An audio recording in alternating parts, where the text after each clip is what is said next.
Hello dear students, welcome back to my channel physics SPC. Electromagnetic induction का एक question. A conducting loop of radius 10 by root pi centimetre is placed perpendicular to uniformity field 0.5 tesla. The magnetic field is decrease to zero in 0.5 second at steady rate. Steady का मतलब होता है constant rate से घट रहा है magnetic field. The induced EMF in the circular loop at 0.25 second. अब देखो यहाँ पे 0.25 सेकेंड कह रहा है, यहाँ पे 0.5 सेकेंड कह रहा है। जरा समझे क्या मतलब है इसका। ठीक है, तो देखो सबसे पहले सोल्यूशन में एक कंडक्टिंग सर्कुलर लूप बनाओ और इस कंडक्टिंग सर्कुलर लूप की आपको रेडियस दे रखी है। रेडियस दे रखी है 10 बाई रूट पाई सेंटीमीटर। अब सेंटीमीटर को मीटर में बदल लो, 10 रूट पाई 10 की पावर -2 मीटर।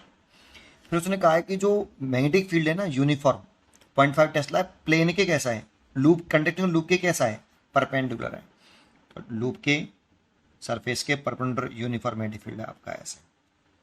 ठीक है, यूनिफॉर्म मैग्नेटिक फील्ड है, मैंने ऊपर की तरफ मान लिया ऐसे। ठीक है ना, तो B इक्वल टू इधर रखा है कितना, 0.5 टेस्ला। ठीक है, अब वो कह रहा है कि the magnetic field is decrease to zero in 0.5 second at steady rate. तो एक्चुअल में ये हमें यहाँ ग्राफ दे रखा है टाइम का और मैग्नेटिक फील्ड का। बोल रहा है कि ग्राफ बना सकते हो आप ऐसे, क्योंकि कांस्टेंट रेट से मैग्नेटिक फील्ड घट रहा है, तो कुछ घट रहा है इसीलिए बिल्कुल सीधा, क्योंकि कांस्टेंट रेट है। डीवी बाई डी टी की वैल्यू कैसी है इसमें, देखो ये कह रहा है ना the magnetic field is decrease to zero in 0.5 second at steady rate. That means DV by D T की जो वैल्यू है ना वो कांस्टेंट है बेटा। कांस्टेंट रेट से मैग्नेटिक फील्ड घट रहा है, तो DV by D T magnetic field के घटने की रफ्तार वो कांस्टेंट है। That means DV by D T constant है, इसलिए मैंने स्ट्रेट लाइन बनाया बिल्कुल, और घट रहा है इसीलिए ऐसे बनाया है, क्योंकि यहाँ पे टाइम जीरो, फिर जैसे जैसे टाइम बढ़ता जा रहा है मैग्नेटिक फील्ड घटता जा रहा है, और यहाँ पे आके टाइम हो गया होगा 0.5 सेकेंड। 0.5 सेकेंड पर जाके मैग्नेटिक फील्ड जीरो हो गया है, ऐसा बोला है उसने।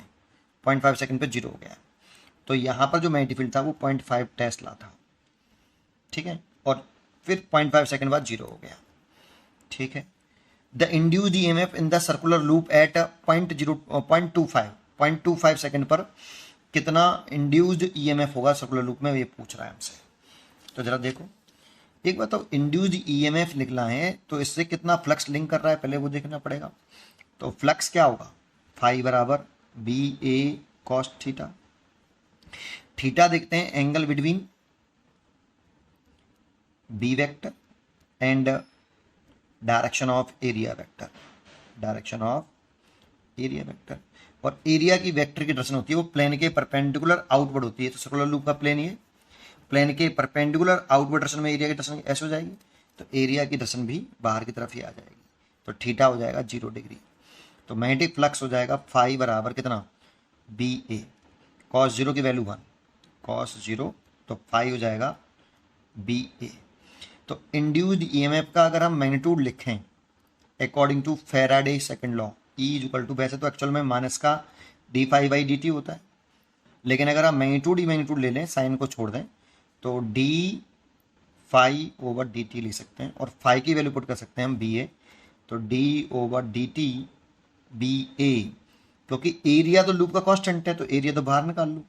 D V by D T, B constant नहीं है, मैग्नेटिक फील्ड तो घट रहा है, बी कांस्टेंट नहीं है, मैग्नेटिक फील्ड तो घट रहा है, लेकिन उसकी जो रेट है मैग्नेटिक फील्ड की घटने की रफ्तार जो है वो कांस्टेंट है ना, है ना। चलिए, तो ये D V by D T, अब बस D V by D T निकाल लो और एरिया यहाँ से निकाल लेना आप। एरिया ऑफ द लूप लिखें तो कितना, पाई आर स्क्वायर सर्कल है, पाई और आर की वैल्यू पुट करें तो ये रही, इसका होल स्क्वायर कर दो, तो 100 इंटू 10 की पावर -4 ओवर पाई, रूट से स्क्वायर हट जाएगा, 100 इसका स्क्वायर करेंगे तो इसका 100, 10⁻⁴ इसका रूट हट गया, पाई से तो पाई कैंसिल हो गया। इसे लिख सकते हैं, इसे काट के नहीं यहाँ से 10 की पावर -2 मीटर स्क्वायर, ऐसा।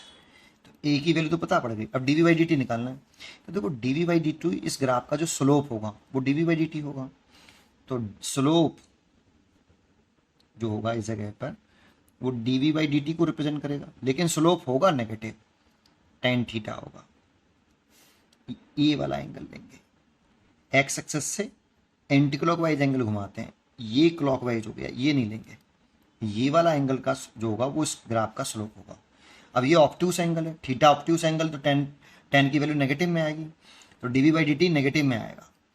तो कितना होगा भाई, टेन बीटा कैसे निकालें, अब dv/dt कैसे निकालें, टेन थीटा है, तो देखो इसे अल्फा मान लें, theta plus alpha is equal to 180, तो यहाँ से थीटा निकालें तो 180 माइनस अल्फा, तो आप ऐसे लिख सकते हो कि dv/dt is equal to tan 180 minus alpha, alpha इस एंगल को मान लिया, तो ये हो जाएगा सेकंड क्वाड्रेंट में टेन नेगेटिव होता है, तो टेन अल्फा, और टेन अल्फा निकालें इस ट्राइंगल में, टेन अल्फा निकालें तो परपेंडिकुलर बटे बेस, तो परपेंडिकुलर हो गया ये और बेस हो गया ये, तो परपेंडिकुलर हो गया 0.5 टेस्ला माइनस का, और बेस हो गया 0.5, तो ये कट गया, तो माइनस का 1 टेस्ला पर सेकेंड, क्योंकि मैग्नेटिक फील्ड घट रहा है बेटा, तो घटेगा तो डीवी चेंज जो आएगा फाइनल माइनस इनिशियल नेगेटिव में आना चाहिए, तो नेगेटिव ही आ रहा है, लेकिन हमें यहाँ केवल मैग्नीट्यूड लिखना है बेटा, यहाँ पर केवल क्या लिखना है, मैग्नीट्यूड, तो केवल मैग्नीट्यूड लिख दो 10 की पावर -2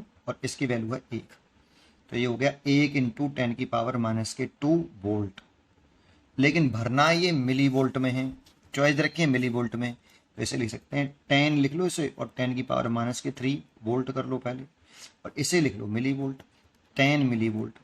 पर बात क्वेश्चन आती है, बच्चा फिर पूछता है सर ये 0.25 सेकंड में पूछ रहा है, तो देखो 0.25 सेकंड करीब करीब यहाँ होगा, तो मैग्नेटिक फील्ड के स्लोप तो हर जगह पे कांस्टेंट है बेटा, स्लोप तो कांस्टेंट है, तो मैग्नेटिक फील्ड की घटने की रफ्तार तो 0.5 सेकंड पर भी वही है, 0.25 सेकंड पर भी वही है, मैग्नेटिक फील्ड के घटने की रफ्तार सेम है बेटा, मैग्नेटिक फील्ड भले ही अलग अलग जगह पर सब जगह पर, dv/dt की वैल्यू तो कांस्टेंट है ना पूरी ग्राफ पर, इसलिए 0.25 सेकंड में भी पूछोगे तब भी इतना ही इंड्यूस EMF होगा बेटा, क्योंकि अगर मैग्नेटिक फील्ड की रफ्तार घटने की कांस्टेंट होगी तो इंड्यूस EMF की वैल्यू कांस्टेंट होगी, 10 मिली वोल्ट होगा हर जगह पर एवरी टाइम पर।